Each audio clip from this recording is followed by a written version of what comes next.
Hello, my friend. Welcome to your sleep story. My name is Stephen Dalton. I'm an Irish storyteller, and it's my great privilege to be the voice that you listen to as you go to sleep tonight. Tonight I continue my incredibly dull history series, where I tell you a lot of very useless history about a particular thing. Tonight we go to my homeland of Ireland, and I tell you the history of Irish wool. Expect sheep, expect rain, expect lots of things you don't really need to know. So many things I'll probably bore you to sleep. And maybe before you go to sleep, let me know in the comments where you are in the world and what time it is with you. Okay, let's do the relaxation session now, which will take a few minutes before tonight's sleep story. I'm going to count down from 10 to 1, and as I do, allow yourself to let go more and more. 10. Feel the support of the bed beneath you, or the floor, or whatever you lie upon tonight. And beneath that, feel the constant support of the earth. For this support is always there. The support that our home, the earth, gives to us. And as you become aware of that support, see if you can let go a little more now. Release anywhere you might be holding. A little more now. 9. You are safe. Tonight, allow my voice to be a friend, to be a guide that takes you towards comfort, towards peace, towards escape and letting go.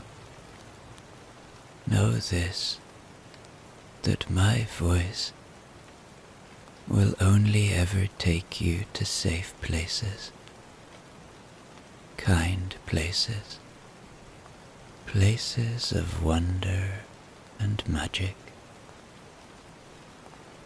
8. The day is done. Whatever has been, has been. Whatever will be, will be. So whatever thoughts you might be having tonight about the past, about the future, know that they are not useful right now.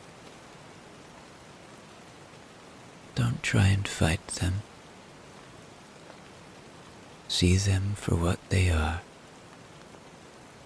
Thoughts, not you, separate from you. Things that you can easily let go of right now. So as they arrive, see them, and then watch them go, like leaves on a moonlit river, or clouds passing by through a starlit sky. 7. Peace lives within you.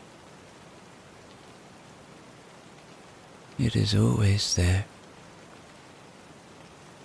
It is a constant friend. It is just waiting to be found, waiting to be felt. So tonight, see if you can find that peace that lives within you. Allow that peace to be a source of comfort tonight, to let it glow gently within you, and to pass throughout your body, allowing your body and mind to relax and let go now. 6. This is your moment. This is your time.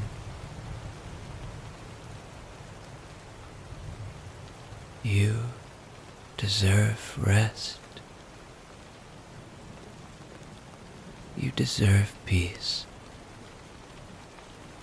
We all do. Allow that fact to enable you to let go more and more now, to ease into this very moment more and more. 5. You don't have to carry anything anymore. You have nowhere to go, nothing to do. In this moment, you are free. This is your time. Luxuriate in that fact. Find the coziness in that fact. 4. Perhaps allow a little gratitude now. Gratitude for the simple things. The shelter you have tonight. Those you love. The breath in your body.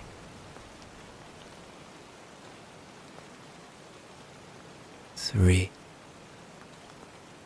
Begin to engage with your imagination now. Begin to see rainy, damp fields long, long ago, and hundreds of sheep.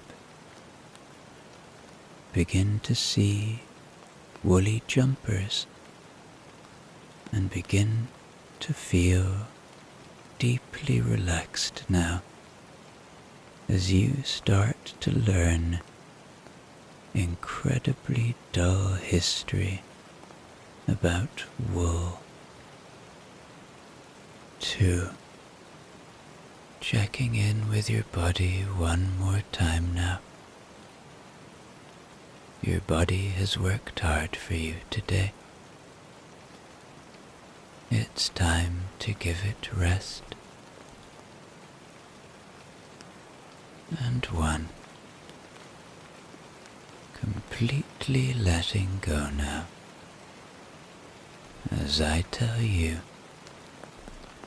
tonight's sleep story. Part 1.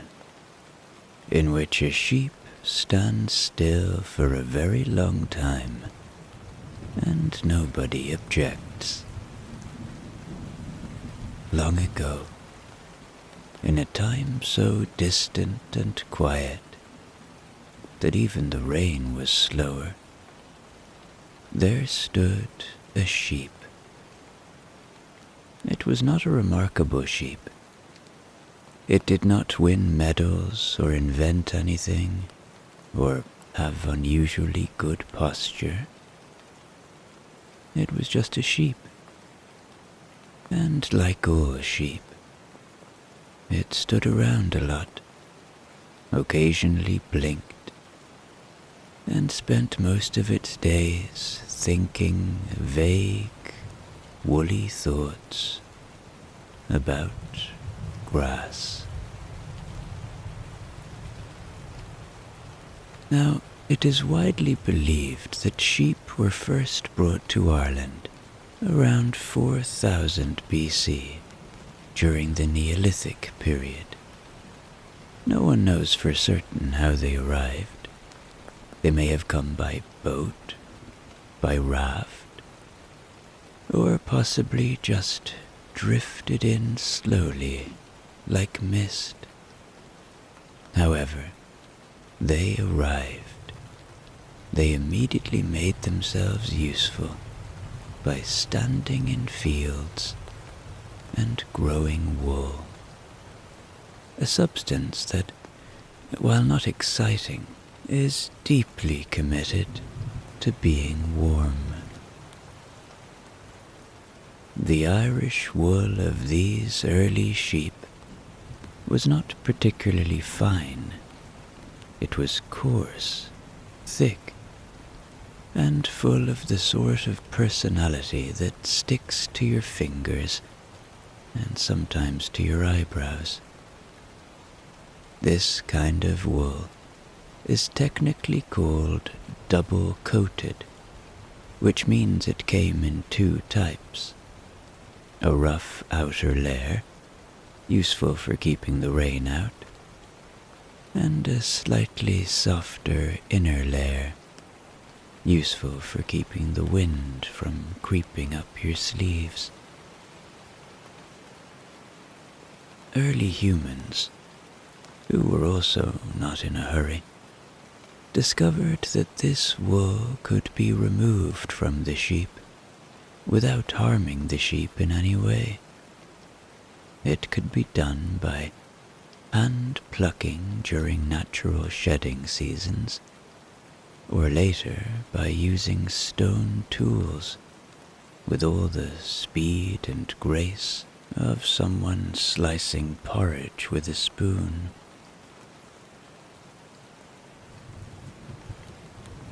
And thus began the long, slow, mildly scratchy tradition of Irish wool production.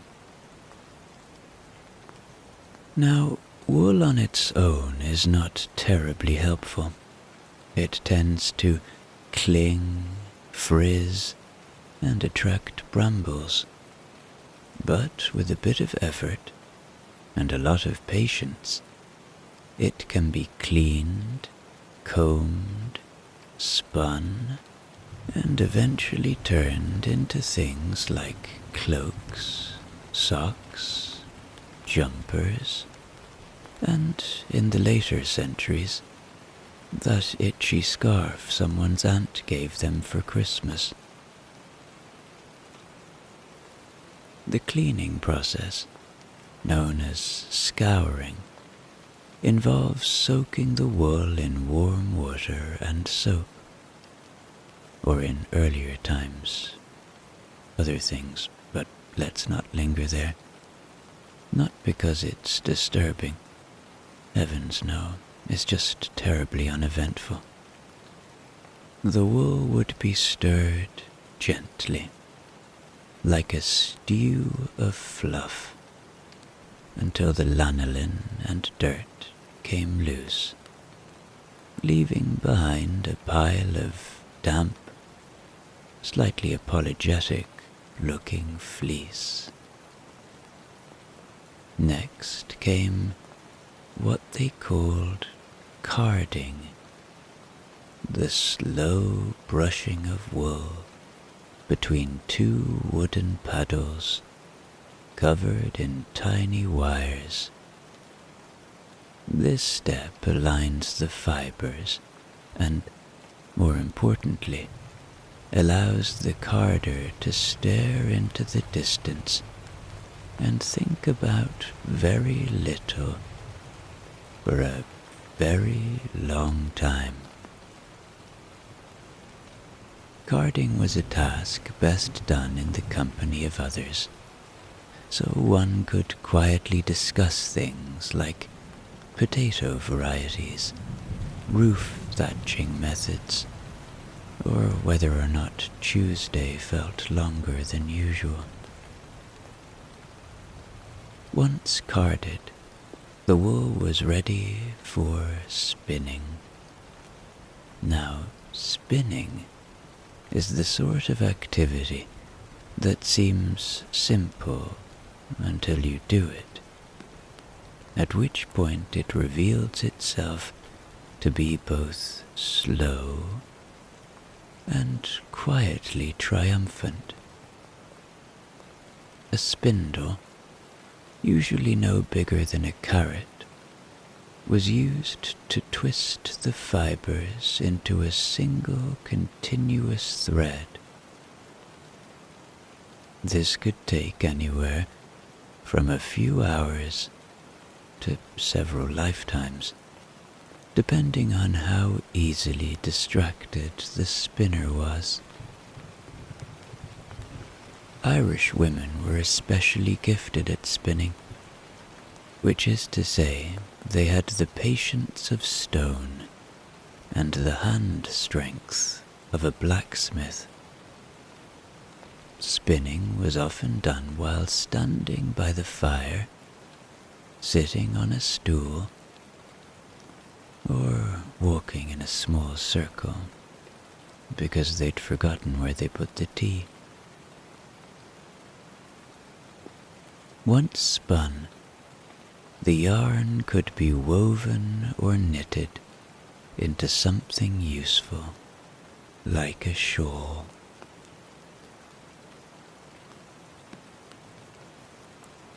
Part 2, in which wool is washed, brushed, spun, and occasionally blamed for the weather. Once the wool was spun into yarn, a process which, as previously mentioned, took just under one whole lifetime, it was ready to be turned into things. But here's the thing about wool. It can't quite leave well enough alone. Before you knit it, you might want to dye it. This wasn't done for glamour or showing off. This was simply because white wool shows the dirt. And so began the art of natural dyeing, which was part chemistry, part guesswork, and part hoping that the cows wouldn't eat the lichen before you got to it. Now, the Irish countryside is full of little things that stain. A few favourites include madder root for red, though you'd have to dig for it, which nobody wanted to do. Weld for yellow. Indigo, technically imported, but much sought after for that deep, stormy blue, like the Atlantic on a Thursday. Lichen, which produced soft browns and greys, and was famously fiddly to collect, as it clung to rocks and didn't want to let go. I once heard tell of a man in County Leitrim who dyed all his wool using nothing but onion skins from his wife's kitchen.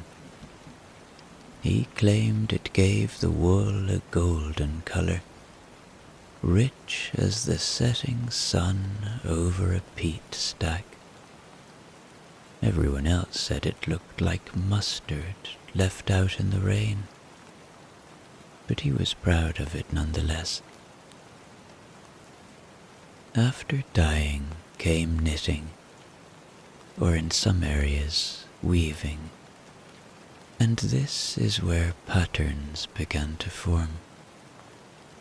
You've no doubt heard of the Aran jumper, famous for its chunky cables, diamond shapes, and sea salty texture.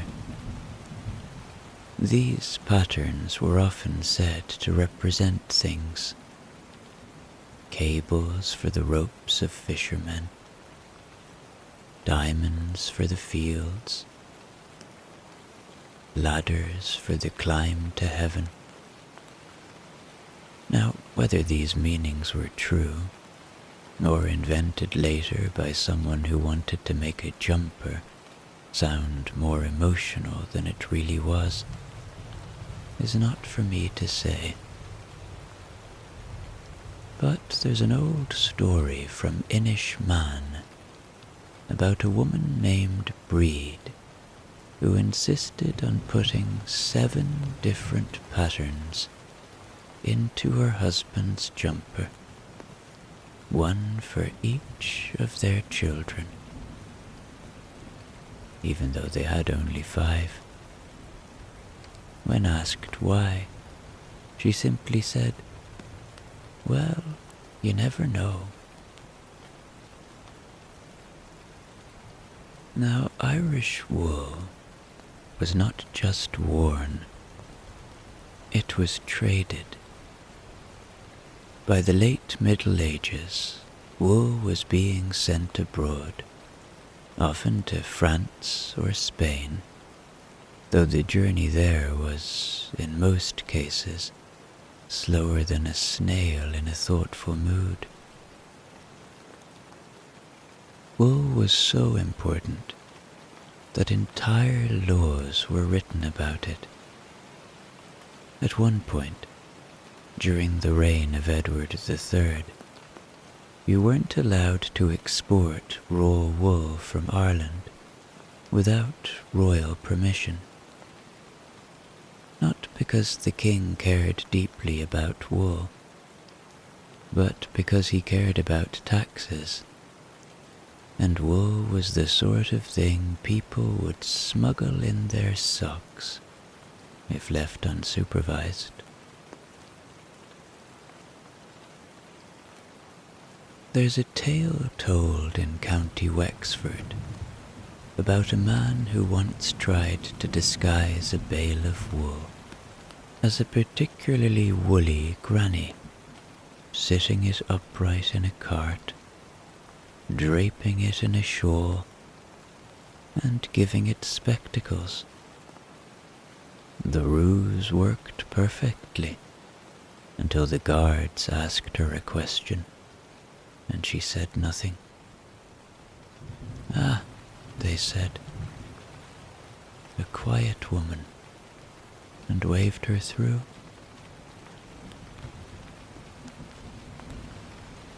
Meanwhile, back on the farm, the sheep just kept growing more wool. Irish sheep, being Irish, were not particularly concerned with punctuality. They grew wool when they felt like it, and sometimes grew too much. If you've ever seen a sheep who hasn't been shorn in a year, you'll know they begin to resemble overstuffed sofas, and if tipped over, may need assistance in getting back up. The shearing was usually done in late spring or early summer, using large shears. It was a job that required strength, care, and a reasonably cooperative sheep. Some cooperated. Others expressed strong opinions with their hooves.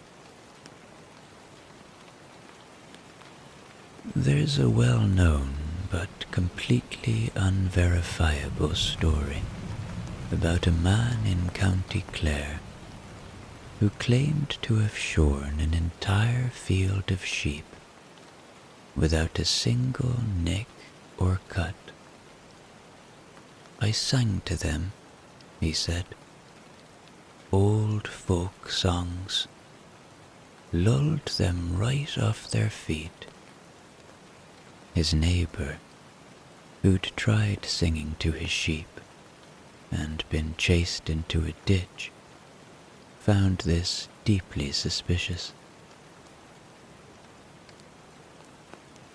Still, most shearers developed a rhythm, a kind of woolly dance, bending and clipping, bending and clipping, while the wool fell away in a great soft blanket that looked, depending on the weather, either majestic or damp and sad.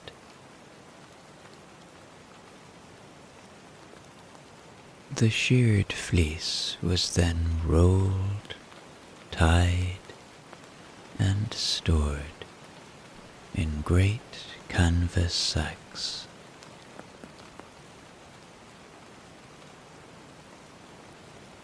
Part 3, in which the sheep are categorized, discussed, and occasionally admired from a distance. Not all sheep are the same. To the casual observer, most sheep appear to be identical, white, woolly, and either munching, staring, or wandering vaguely toward a hedge. But to those in the know, and by those in the know I mean elderly farmers who can name each of their livestock based on ear shape alone, there are many kinds of sheep in Ireland, each with its own temperament, fleece quality, and attitude toward fences.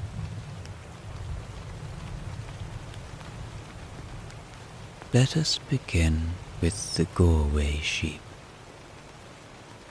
The Galway is Ireland's only native breed of sheep, which is to say it has been quietly existing here for hundreds and hundreds and hundreds of years, resisting change and generally refusing to be hurried.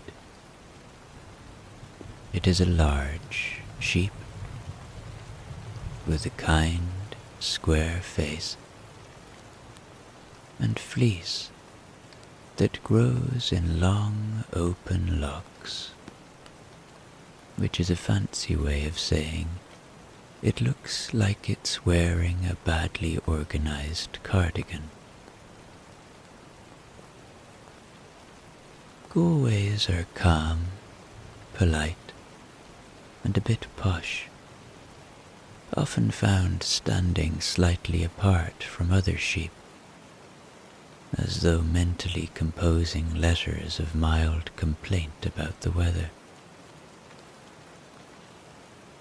Their wool is prized for being long, lustrous, and easy to spin, which in spinning circles is considered the height of drama. It was often used in fine cloths, shawls, and once, rather memorably, to knit a pair of trousers for a man in Roscommon who claimed they were surprisingly breezy.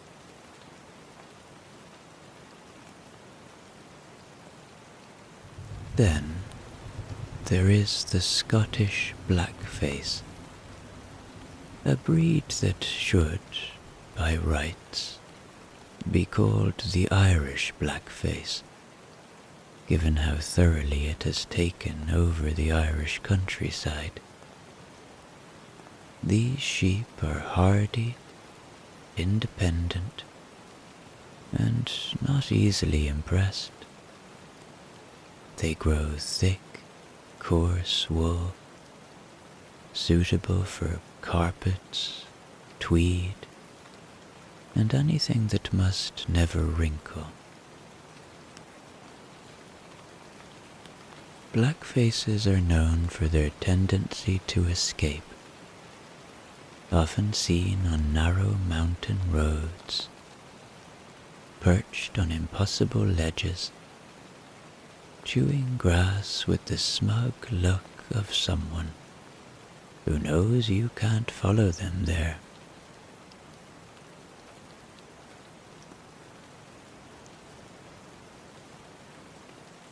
In addition to those two, there are the lesser-known breeds, such as the Border Leicester, a sheep with ears like sails and the proud stance of a military bugler; the Suffolk, black-faced, with clean legs and a look of permanent judgment;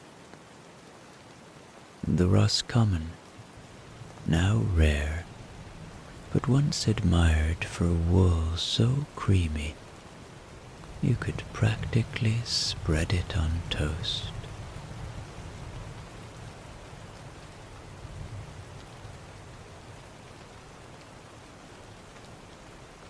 Let us now turn, ever so gently, to the mills. By the 18th and 19th century, woolen mills were a quiet force across Ireland, powered by water wheels, human hands, and the occasional mule. These mills turned fleece into yarn, yarn into fabric, and fabric into waistcoats that nobody wore until church. One of the most famous was Foxford Woolen Mills in County Mayo, established in 1892 by a nun named Mother Arsenius, who had two great passions, helping the poor and making sure nobody ever went without a proper blanket again. At its peak, Foxford produced woolens that travelled all across the world, even reaching Buckingham Palace. There's a story, not entirely verified, that Queen Victoria once wrapped her lapdog in a Foxford shawl during a chilly morning and declared it acceptably soft. Other famous mills include Avoca, founded in 1723, known for its vibrant colors and a tea room that serves an unnervingly perfect scone; Cushendale, operating since the 1200s, where the same family has been dyeing wool for generations, using water so pure it practically hums.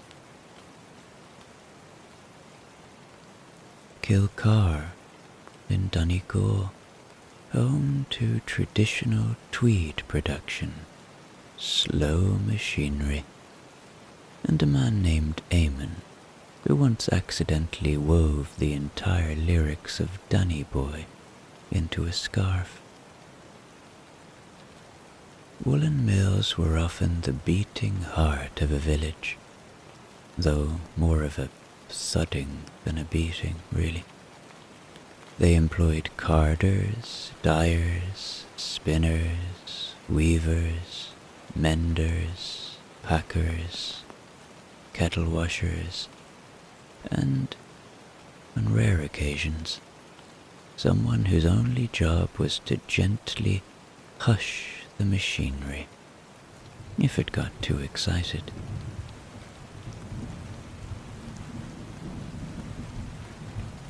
Part 4, in which wool is put to use in every conceivable way, and a few inconceivable ones too. Irish wool, once spun and dyed and folded into neat, slightly puffy bundles, was used for nearly everything, whether it wanted to be or not. Some items made sense. Scarves, cloaks, blankets. Others were more questionable. Woolen bathing costumes, for instance, which clung to the body with such commitment that you had to peel them off with both hands, and a determined expression. But wool was everywhere. Absolutely everywhere. If you were to walk into an Irish home in, say, 1857, you would find wool in the following places: on your head, as a cap or hat, around your neck, as a scarf, down your arms, as a jumper, covering your legs, as trousers, on the floor, as a rug, draped across the furniture, wrapped around the teapot, and inside your boots as socks. Wool was particularly suited for blankets, which were heavy, comforting, and slightly scratchy in a way that made you feel you were being gently punished for your own good. It said that a proper Irish wool blanket should have just enough weight to discourage movement. In the 19th century, Irish wool found its way into more structured clothing as well, including military uniforms and working garments. Tweeds, in particular, became popular for their durability and their ability to camouflage a person in the event of a sudden downpour, thick fog, or the arrival of a landlord. Some tailors became so skilled with wool that they could make a jacket which weighed exactly 1 stone, with pockets designed to hold a flask, a map, and a full loaf of bread. And for a moment, let's go back to the Aran jumper, which by the 20th century had become not just a piece of clothing, but a statement. Aran jumpers were hand-knit, often by women whose fingers moved so fast you'd swear they were playing a woolen piano. Each pattern was said to be unique to the family, though in truth many were repeated, adapted, or misremembered halfway through.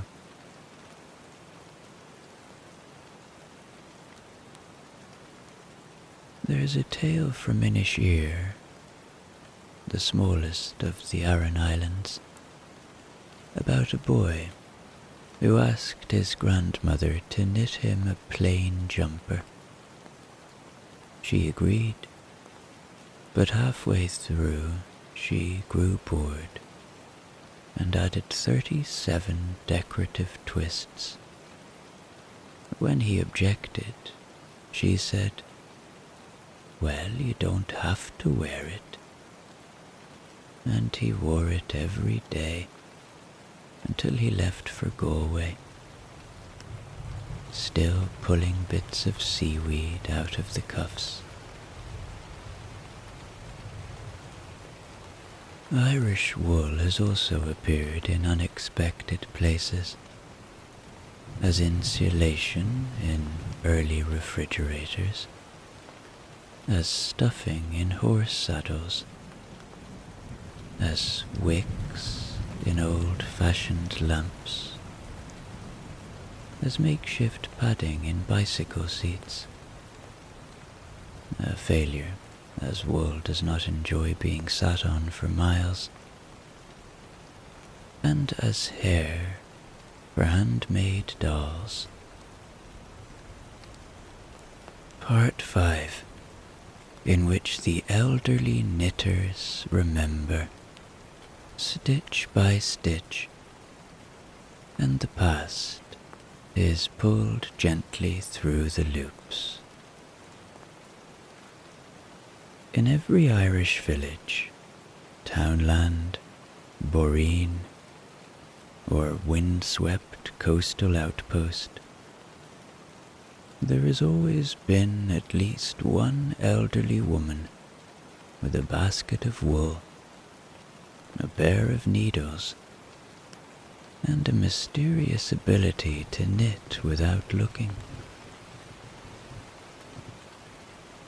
These women knitted in armchairs, on stools, by the fire, on porches, and occasionally while walking.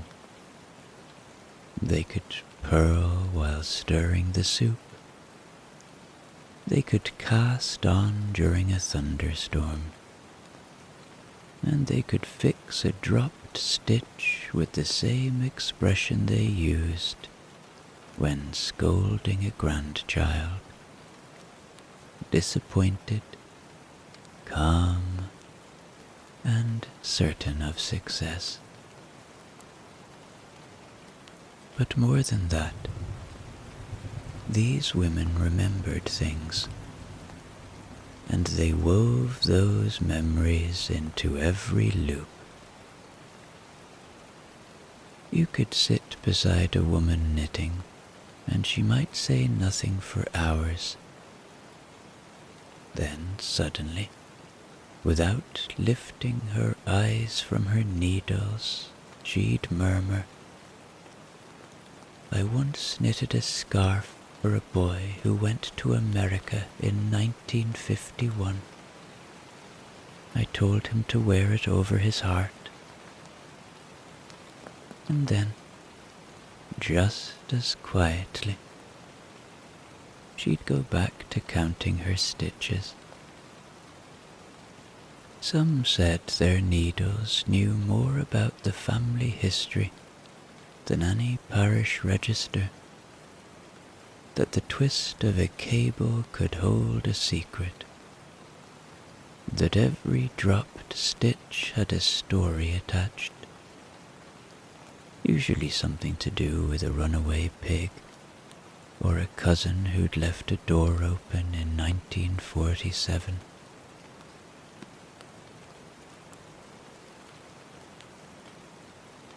There's an old tale from a village near Tullamore of a woman called Mairead, who refused to write anything down. No letters, no lists, no recipes, but she could knit, from memory, the entire family tree, using different stitch patterns to represent each person. Cables for the sons, diamonds for the daughters, a twisted moss stitch for her husband, who never stopped pacing around, and a complicated little border of bubbles that represented every baby born into the family. No one could read it, of course, except Mairead, but it hung on the back of the kitchen chair for 40 years, and she'd tap it sometimes while talking about who had moved to Dublin, or who had married a man from Cork with unfortunate shoes. Then there was Nuala, who lived on the edge of a lake in Leitrim and kept a basket of wool in every room. She never went anywhere without her knitting. Once, during Mass, her needles clicked softly throughout the homily. When asked if she thought it was appropriate, she replied, "The Lord gave me hands, didn't he? He didn't say what they had to be doing." She had a pattern she used only for jumpers made in difficult times. Trouble jumpers, she called them. A tight, dense knit with a heavy drape that hugged the body and refused to let go. One look at someone wearing one of Nuala's trouble jumpers, and you knew they were being carried.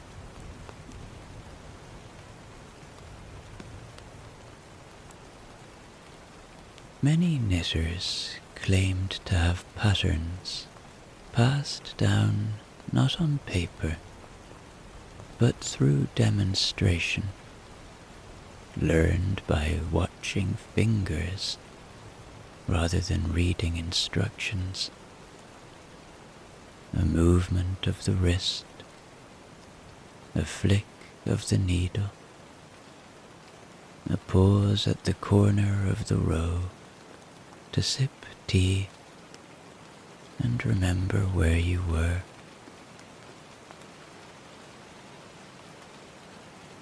Some stitches were never written down, because they weren't technically stitches at all.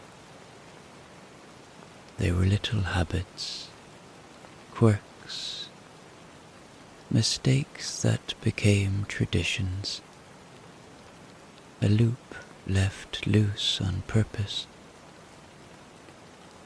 a row skipped out of instinct, a tension that tightened when the knitter was cross.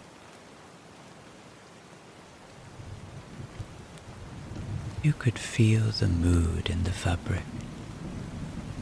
Happy knitting had bounce. Tired knitting had weight. And love knitting? That was the kind that lasted through 5 winters and still smelled faintly of lavender when you pulled it out of the drawer in March.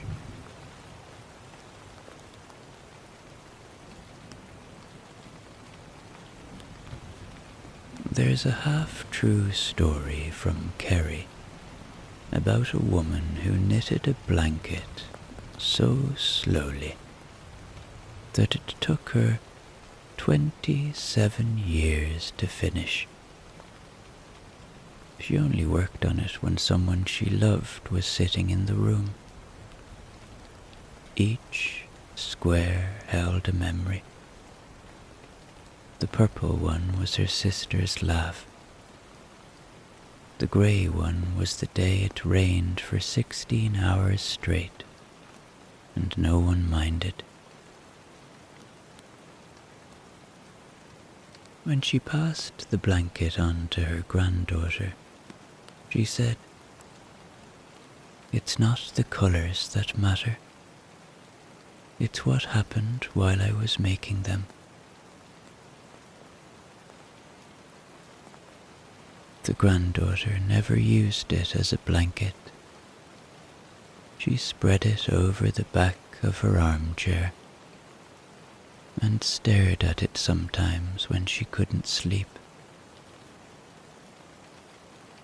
Part 6, in which the sheep go about their business and the people let them. The sheep, for their part, never asked to be part of history. They were simply there, standing in fields, chewing with quiet purpose, growing their fleece.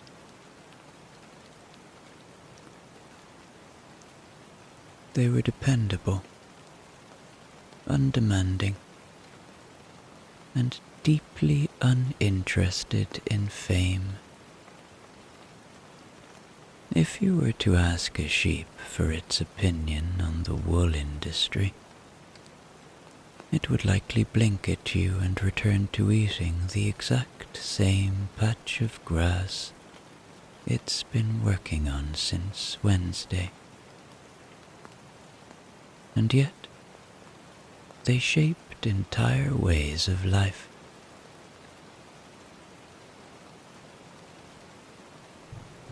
Most Irish farms, especially before the 20th century, had a few sheep, not dozens, just enough to keep the family in jumpers, socks, and a blanket or two.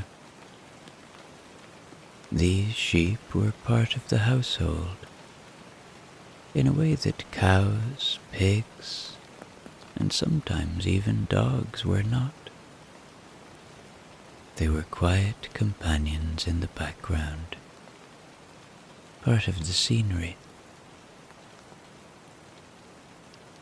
There's a story from West Meath about a sheep called Dot, named because she had one small black spot on her otherwise white face.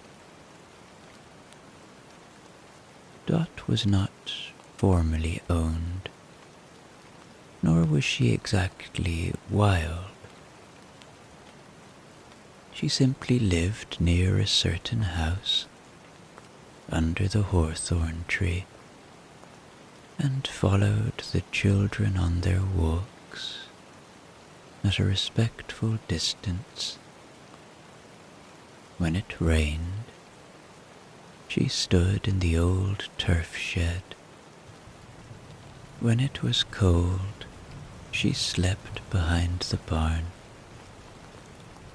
When she disappeared one spring, the family didn't panic. "She's gone to shed her coat," the mother said.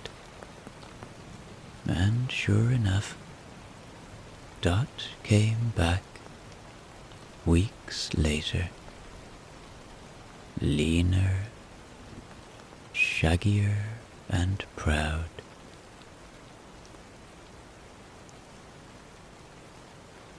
Each sheep has a personality, though it is only often visible to those who spend time with them. some are aloof, preferring the far corner of the field, and only approaching the feed bucket when no one is watching. Others are bold, marching up to the gate and bleating with the authority of someone who knows exactly what time it is.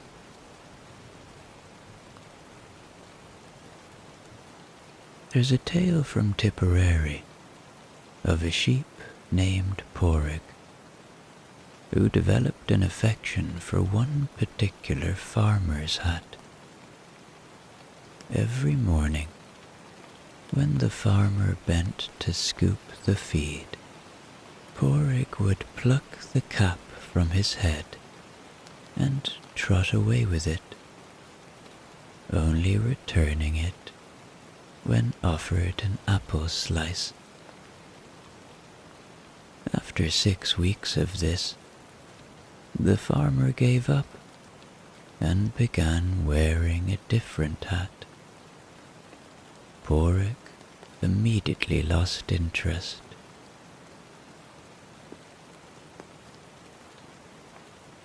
Sheep were, in their own slow way, predictable, which made them oddly comforting. The turning of the year could be marked by their rhythms. Lambing in spring, with the soft bleats of newborns and the wobbling of 2 long legs.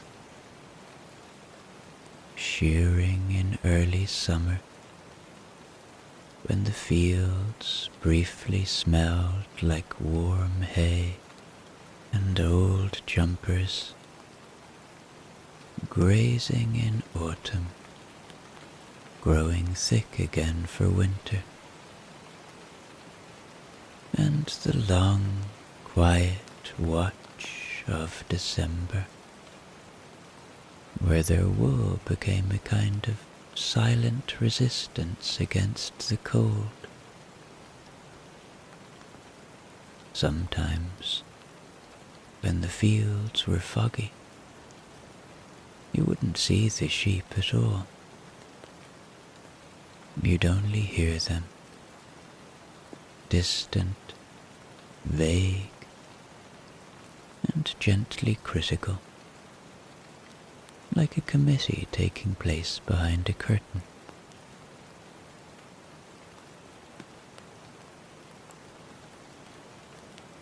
In some parts of Ireland, the sheep are semi-wild, grazing the hills without fences, returning only when cold or when the weather turned. These sheep are hardy, clever, and full of opinions. There's an old man in Donegal who swears the sheep up there watch the tourists. They look at the shoes first, he says. If they're good shoes, they move out of the way. If they're city shoes, they stand still, block the path, and dare you to go around. And yet, despite their stubbornness and their tendency to chew wires, the sheep are loved, not in a loud way, in a quiet, resigned way. The same way you love a weathered gate that sticks but always opens, or a mug with a chip in the rim that still makes the best tea.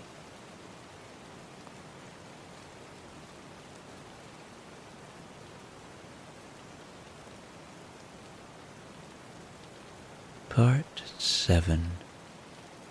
in which the wool is remembered through people, not just patterns. There was once a woman in Ballinrobe, County Mayo, who knit a scarf for her son every year, whether he needed one or not. He had drawers full of them, plain ones, striped ones, soft ones, scratchy ones. No two were the same, but all were made from the same wool, local wool, Galway fleece, spun slow and dyed with onion skins and rainwater, and once the dye from a handful of blackberries that had gone soft in the bowl.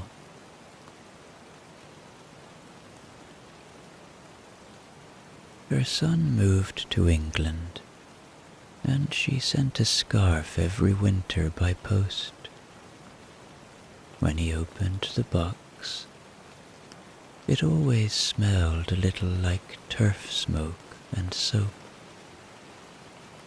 He never wore them all, but he never threw one away. He said it was like receiving a conversation she wasn't ready to say out loud.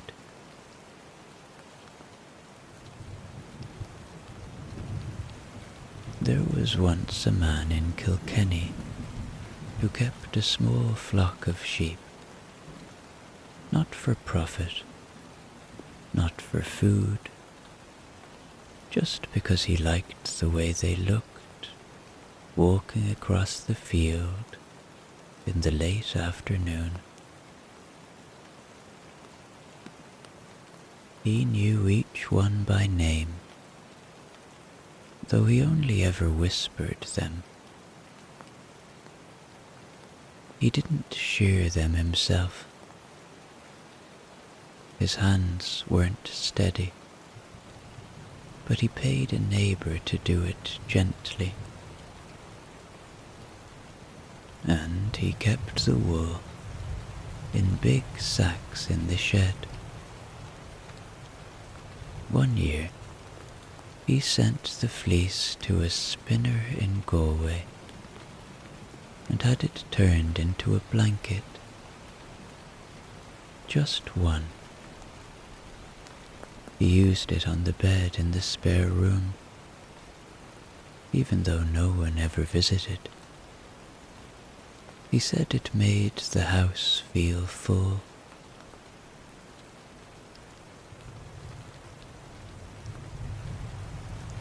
There was once a girl in Enniscorthy who learned to knit from her grandmother on winter evenings when the power went out.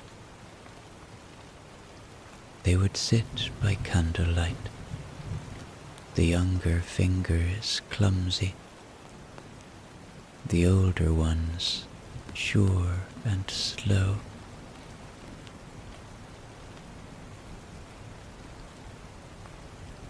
Her first project was a square. Her second was another square. By her sixth, she had decided to make a blanket of all her mistakes. Each piece was a slightly different shape and size. One had holes, one had far too many rows.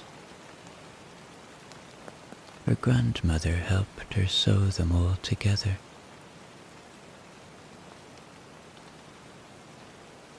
It wasn't pretty, but it was hers. She kept it into adulthood and brought it to university.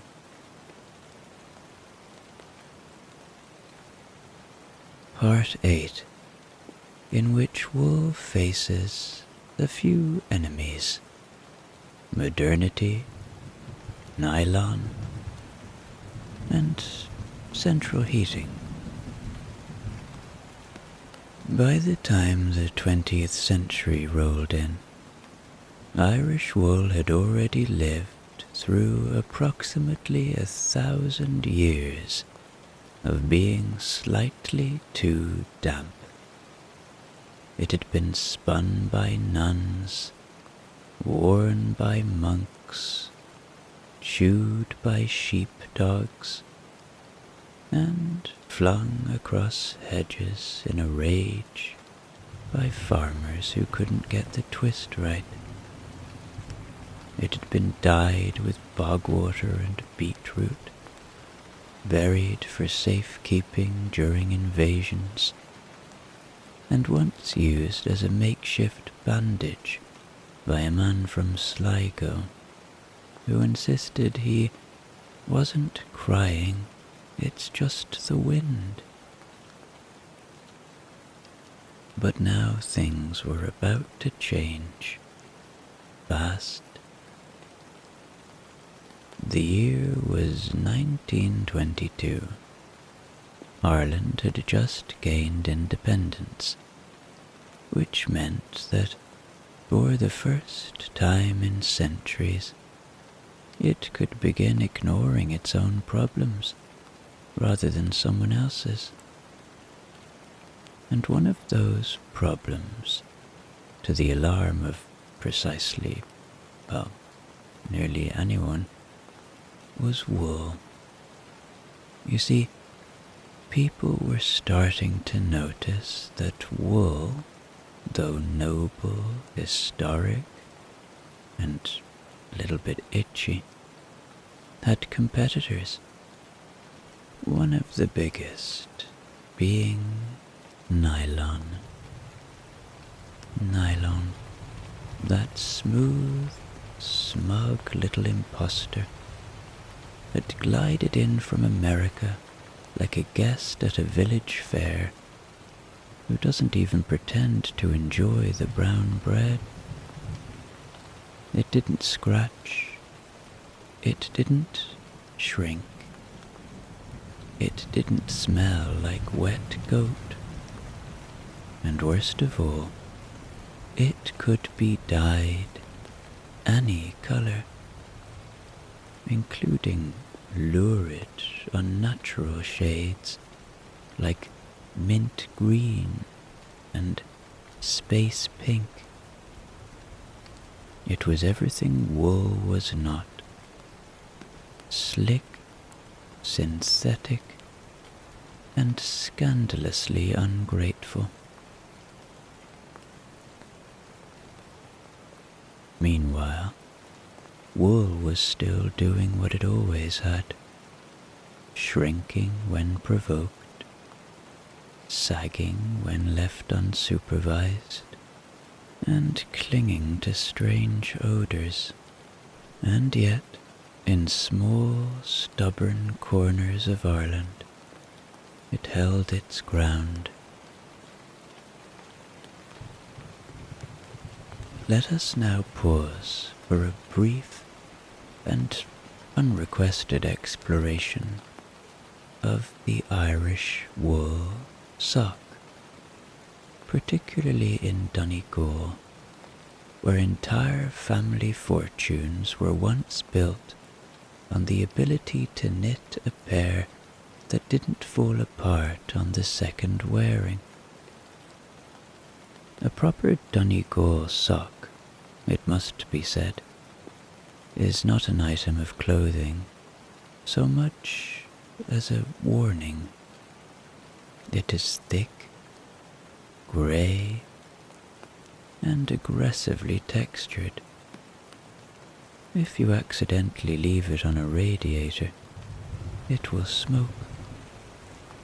If you wear it for more than 8 hours, your legs will itch until next Thursday.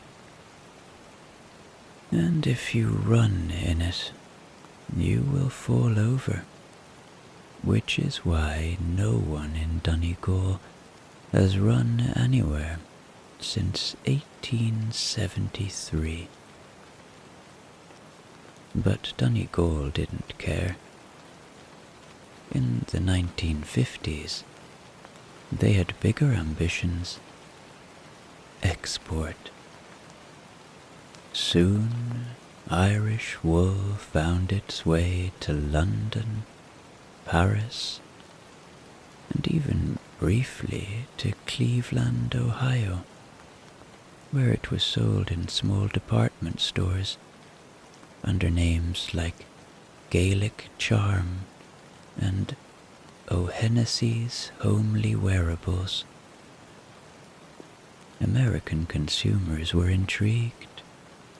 Many of them bought a jumper, wore it once, and then locked it in a cupboard for fear it would come alive at night and demand to be hand-washed.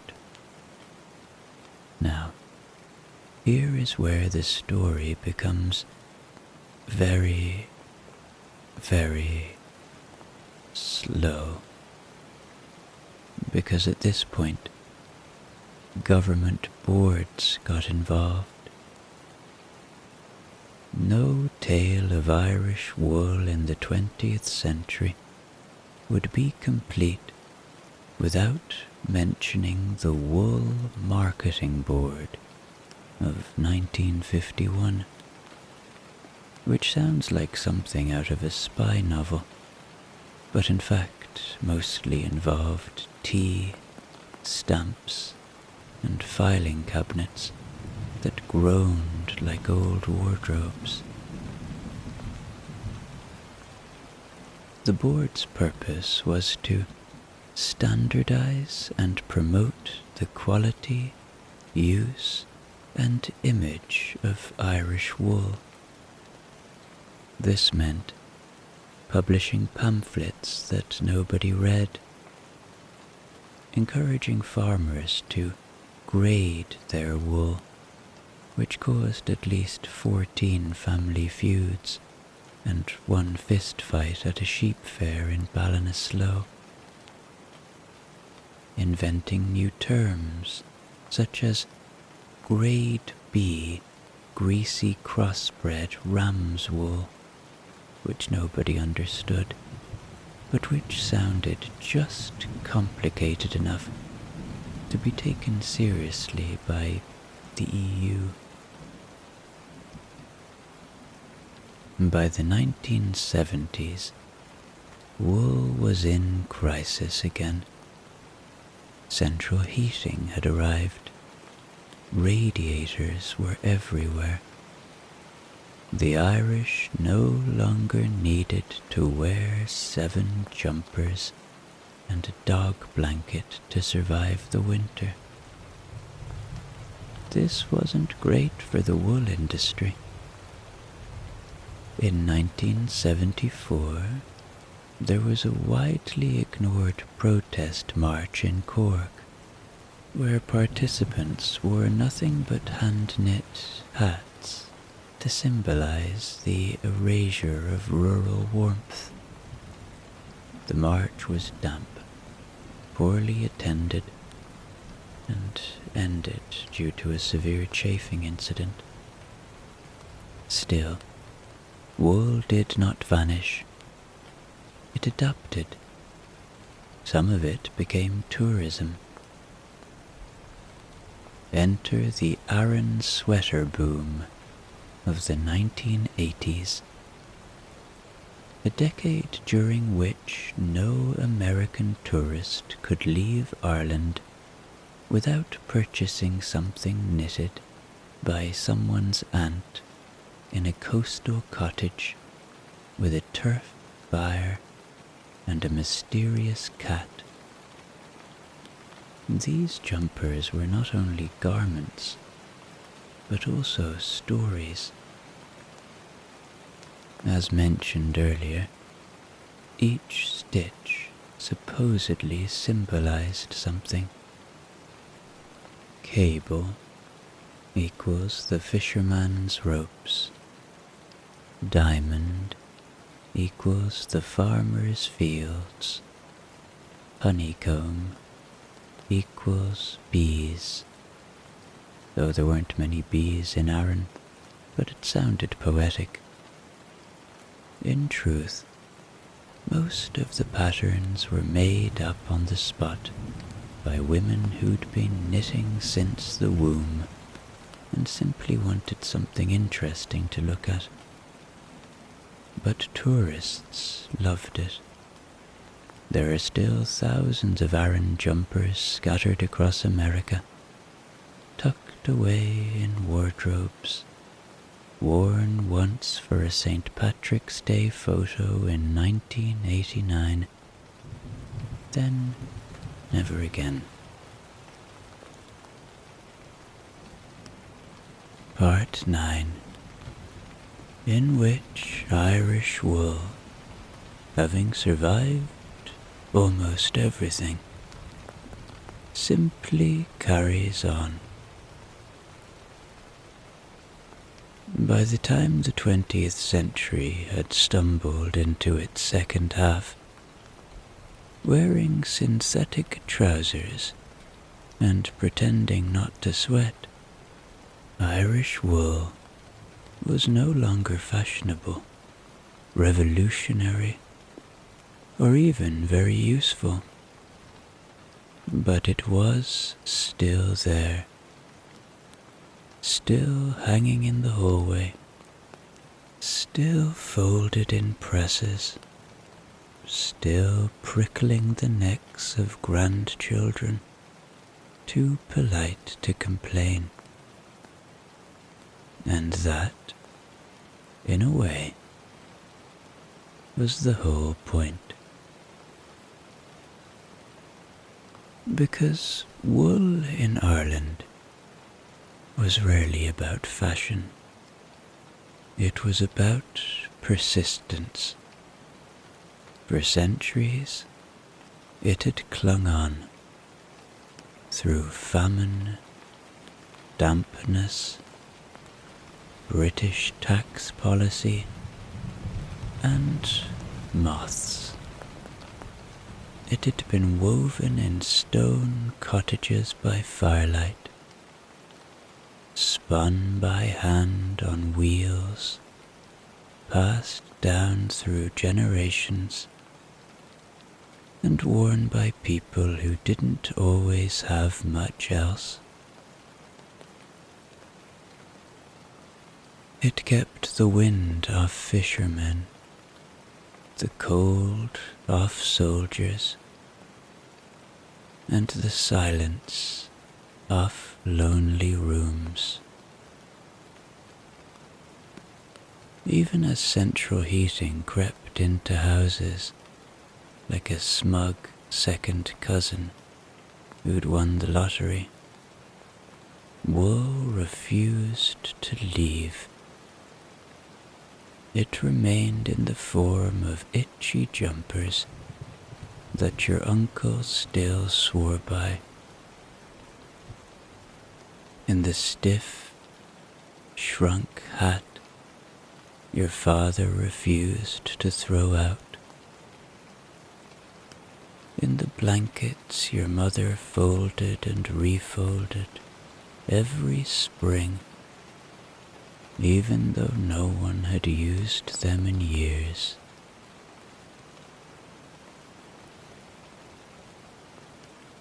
There was something about Irish wool, actual wool, not the branded, glossy kind on tourist shelves, that didn't care what the rest of the world was doing.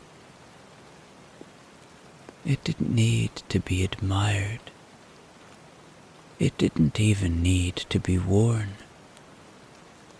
It just needed to exist, quietly and without fuss, in the corner of a room, under a layer of other forgotten things. Even the big mills, the industrial ones, that had roared through the late 1800s and wheezed into the mid-1900s didn't vanish entirely. Some were turned into visitor centers. Others became housing estates with names like Woolen Mill View or Spinner's Close, where the only spinning now was done on a Peloton bike in the living room. Yet a few still carried on. In parts of Donegal, Kerry and Mayo, there were small-scale weavers still clicking and clacking away at looms that sounded like distant applause. Their output was modest. A few scarves, some throws, maybe a cape for an American woman visiting from Boston who wanted to feel connected to the land. There were new uses for wool too. Some scientists in the 1990s got very excited about wool insulation, claiming it was breathable, sustainable, and all other sorts of things. Builders weren't quite convinced, especially when it arrived in rolls that smelled suspiciously of sheep.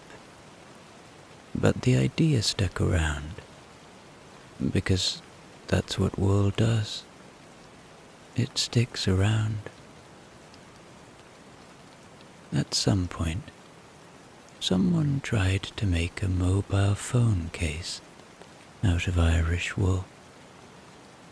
It didn't sell well, but the prototype still sits in a museum drawer in Louth, carefully labelled in biro, Phone Sock 2007, discontinued.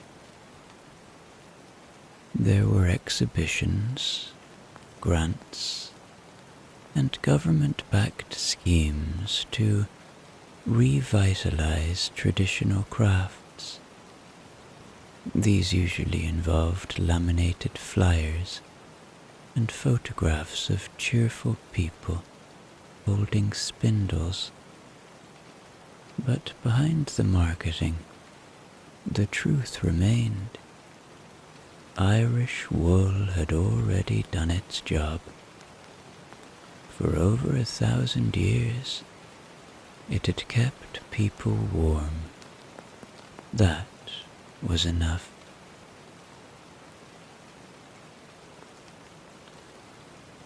If you go into an old Irish house, one that hasn't been gutted and re-tiled into oblivion, you'll likely find a woolen something.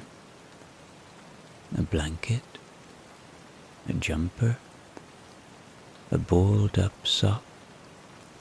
It might be in a press, in a drawer, or sitting loyally in the boot of a car. And you'll know it's wool, because it will smell ever so faintly of lanolin, dust, and time. And it will still work. Maybe not stylishly, maybe not even comfortably, but faithfully, quietly, like the rest of the country, if we're honest.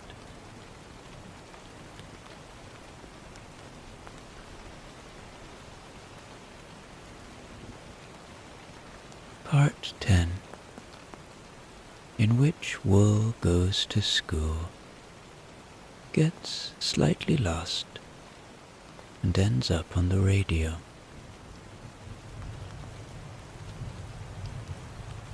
By the 1980s and 1990s, wool, particularly Irish wool, had settled into an odd social position. It was no longer the backbone of the rural economy, nor the essential item it once was, but neither had it vanished. Instead, it had been gently moved into what could only be described as the respectable curiosity category. Wool began appearing in school projects. Children across the country, particularly in 3rd class, were suddenly asked to write reports on traditional crafts, often with no clear idea of what that meant. At least one child in every classroom would be sent home with a question for their grandmother.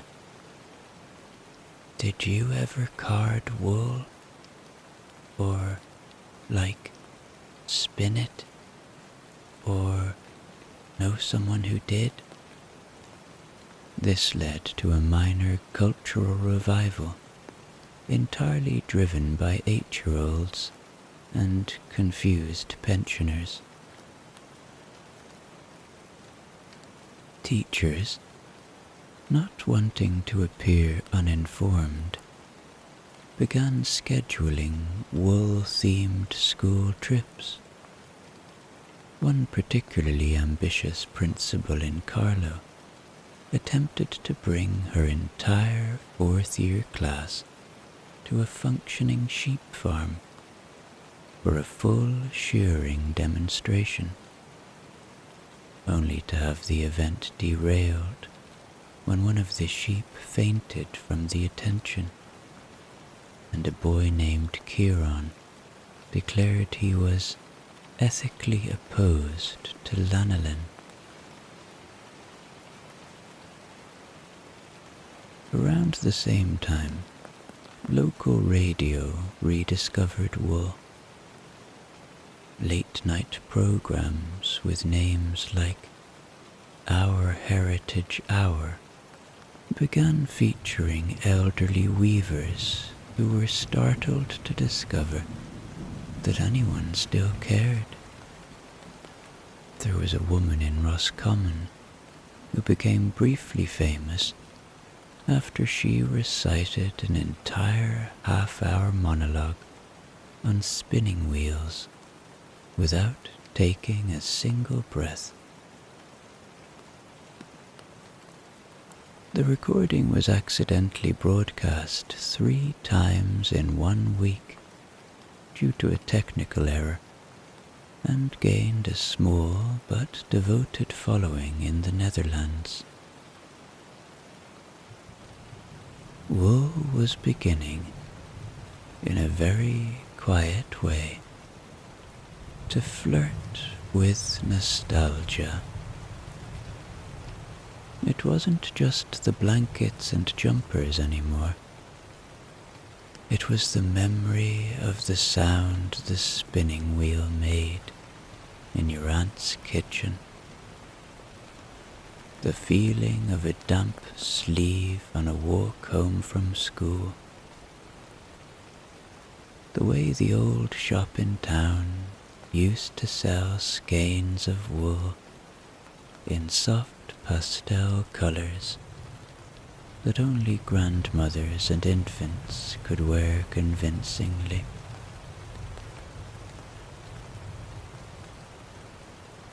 It was about ritual too. The way you'd pull the blanket up to your chin before sleep. The way your father would fold his old jumper over the back of a chair with unnecessary precision. The way nobody ever quite wanted to throw out a good scarf, even if it had become entirely moth.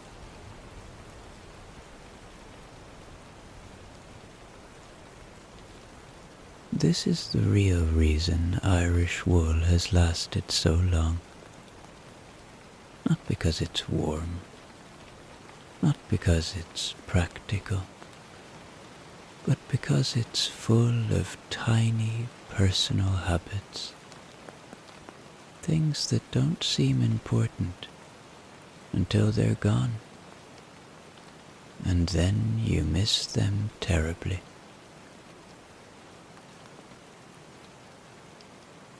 Meanwhile, the wool industry kept shuffling along.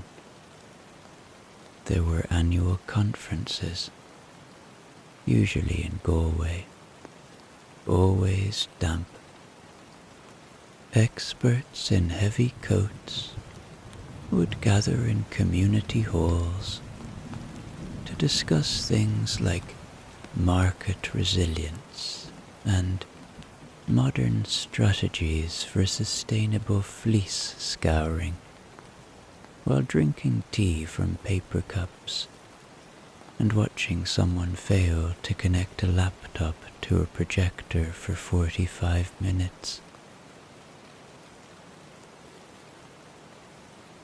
No one really knew what the solution was. Some blamed Brexit. Others blamed alpacas. But deep down, everyone suspected that wool didn't need a solution. It would go on, because it always had. It didn't need a strategy. It just needed time. Which, incidentally, is the one thing wool understands better than almost anything.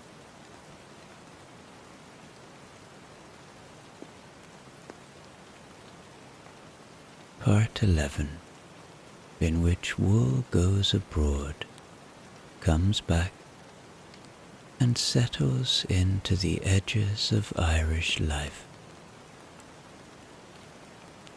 By the early 2000s, Irish wool had taken on an almost spectral presence. It was everywhere and nowhere. In houses across the country, there were drawers that hadn't been opened in years, containing jumpers too thick to wear, but too sentimental to throw away. They were usually labeled good wool, which didn't mean good quality so much as a good memory. Meanwhile, across the ocean, the Irish diaspora, that soft, far-reaching web of cousins and in-laws and uncles who left Ireland between the 1950s and the 1980s, still held on to wool as a symbol, especially around Christmas.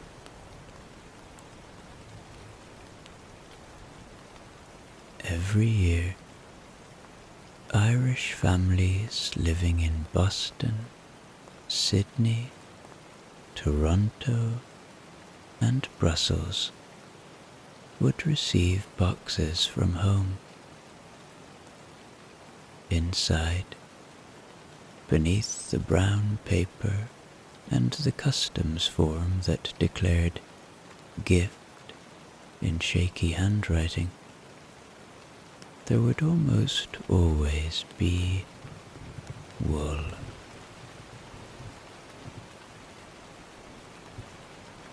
Scarves, mittens, jumpers, tea cozies, hats. The packaging had a distinct smell: turf smoke, crushed lavender, and post office dust. There might also be a tin of biscuits with two missing, or a bag of Barry's tea that had exploded slightly. This tradition of sending wool abroad had its roots in something quietly true. Wool carries emotional weight. It's heavy. It lasts. It takes effort to make. And if someone has sent you wool, it usually means they've thought about you on a long night when the rain was hammering the windows and the fire was burning low.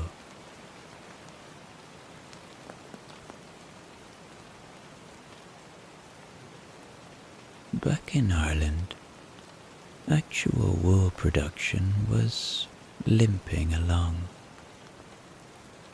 According to reports from the early 2000s, most Irish farmers were losing money on wool. The market price had plummeted. It cost more to shear the sheep than the fleece was worth. Farmers began storing fleeces in sheds, garages, and even unused bedrooms, unsure what to do with them.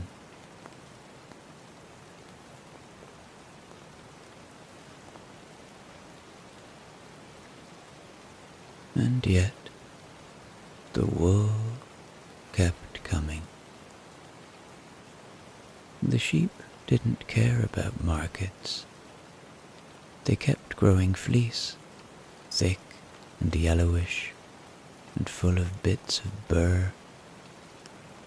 Every spring, the shears came out.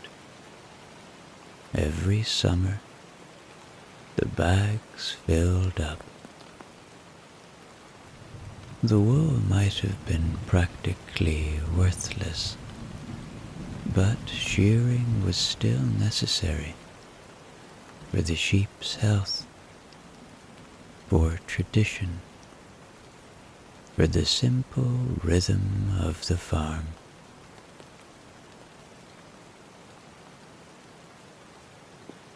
Some people began turning to small-scale craft again. In Clare, Galway and Mayo, a quiet revival started, not grand or touristy, but local. Spinners working with natural dyes, knitters using wool from their own sheep,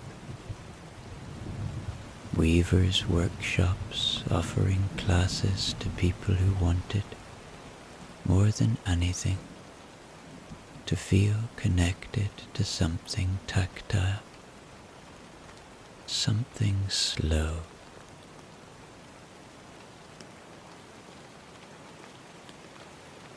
The Craft Council of Ireland issued reports. Grants were quietly made available. Workshops began to appear in church halls. One woman in Leitrim began hosting spinning circles once a month, where sometimes no one really spun anything, but everyone drank tea and had a good chat.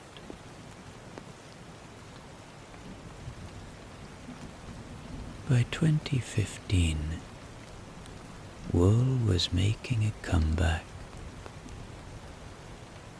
Wool, it turned out, had been doing the right thing all along, It just hadn't made a fuss about it. Part 12, in which the wool is folded away and the world grows quiet again. And so, after all the centuries of sheep and socks, spindles and scratchy jumpers, auctions and acronyms, burnt out turf fires and tepid cups of tea, Irish wool found its way, as it always had, into the background. It was never loud, never flashy, just quietly present.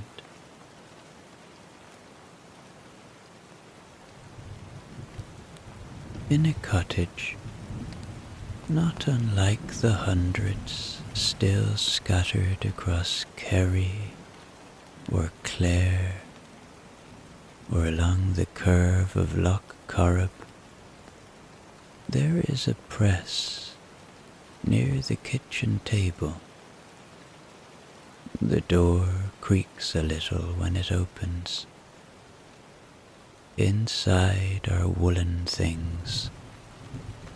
Some were knitted by hand, others by machine, and one, at the very back, was crocheted with great difficulty by a man who gave up halfway through and decided it was a scarf, even though it clearly wanted to be a sleeve. They smell faintly of lanolin, turf, and thyme. Outside, the rain has returned. It's not dramatic, just steady, familiar, the kind that doesn't need to prove itself. It falls on the slate roof, runs down the old gutters, and settles into the soil like it's coming home. There is a chair by the hearth. No fire now, just the quiet remains of one. The kind of fire that was made not for warmth,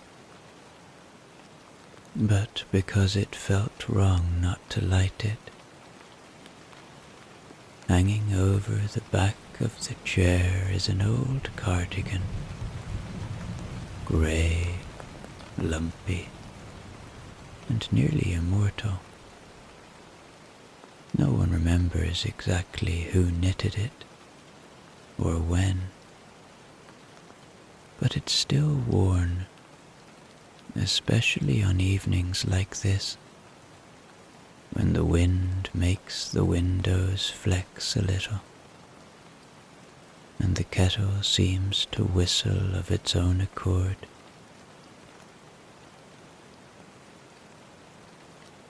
There is a blanket, too, thick, woolen, slightly too heavy for modern heating, but perfect for now. It gets pulled up slowly, folded once, then unfolded again, because it wasn't quite right. There is a ritual to these things, a patience.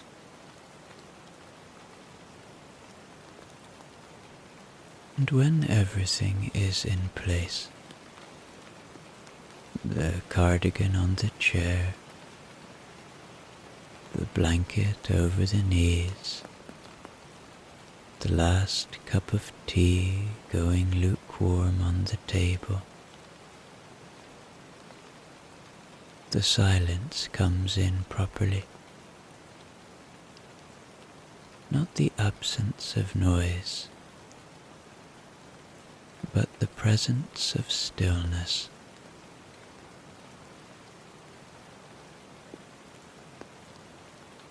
In that stillness, wool does what it always has. It holds warmth. It carries memory. It waits.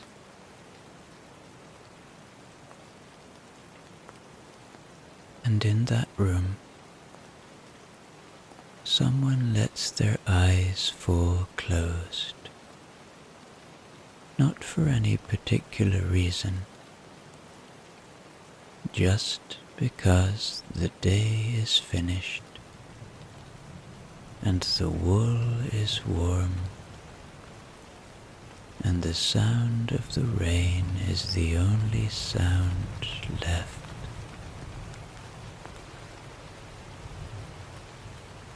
And somewhere far away, on a hillside or in a valley